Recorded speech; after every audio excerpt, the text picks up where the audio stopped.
Hello guys, আজকে আমরা আসছি রাবি ভাইয়ের মাঠে। দেখ অবস্থা কি পরিমাণ ক্ষেত বান্ধা দিছে।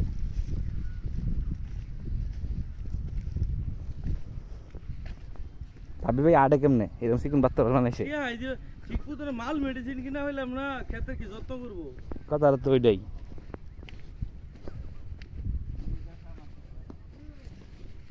এই পানি কবে দিব? ও লাইন করা দেখা যায়।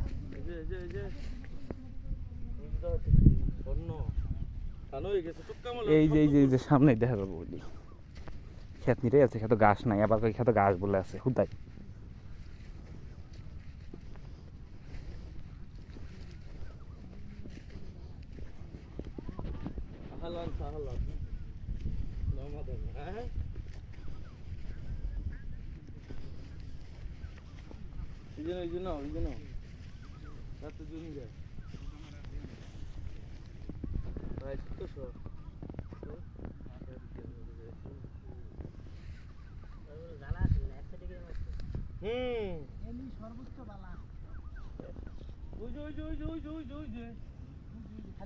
খালি ওমি ওই বিলের নামা ও ফাইদে আরো পাবলিক দিন আরো ভালো।